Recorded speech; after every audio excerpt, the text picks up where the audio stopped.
questão 4 mostra um dos experimentos clássicos que mostraram por como que o DNA ele tem uma replicação semiconservativa. Então vamos lá, o experimento clássico de Matheson e Stahl em 1957 demonstrou que a replicação do DNA era semiconservativa, ou seja, cada fita do DNA serve de molde para a própria duplicação, formando moléculas de DNA idênticas à original.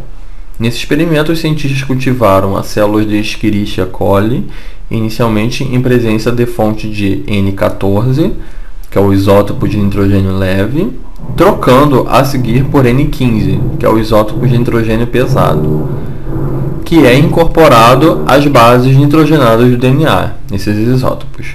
Colheram, então, amostras de DNA após a primeira e a segunda geração das células crescidas em N15 e analisaram essas amostras quanto à densidade do DNA formado. Considere como pesado o DNA com ambas as hélices marcadas com N15. Como leve, o DNA com ambas as hélices marcadas com N14 e como intermediário, o DNA com cada hélice com um dos isótopos diferentes, uma com N15 e outra com N14. Então, letra A. Justifique por que, após a troca da fonte de nitrogênio, a primeira geração de células foi totalmente constituída com DNA dupla hélice do tipo intermediário. Então, na primeira geração, cada hélice do DNA continha N14, que era o leve, que era o antes dele trocar o meio. E cada uma dessas hélices serviu como molde para a hélice complementar, que foi sintetizada com N15. Portanto, todas as moléculas resultantes foram formadas com uma hélice sendo N15 e a outra sendo N14, portanto, do tipo intermediário.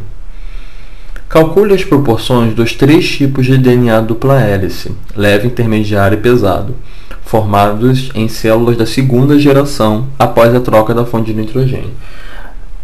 Então, vemos no item anterior que após a primeira geração, todos os DNAs eram do tipo intermediário, ou seja, N15 e N14. O meio continua com N15, então essas duas hélices vão formar os DNAs da segunda geração. As hélices com N15 vão se juntar com outras hélices novas sintetizadas com N15 e vão ser pesadas. E as hélices com N14 vão ser sintetizadas a partir do molde, como molde com nitrogênio N15 e vão ser intermediárias. Então a proporção é de 50% de moléculas intermediárias e 50% de moléculas pesadas e nenhuma molécula leve.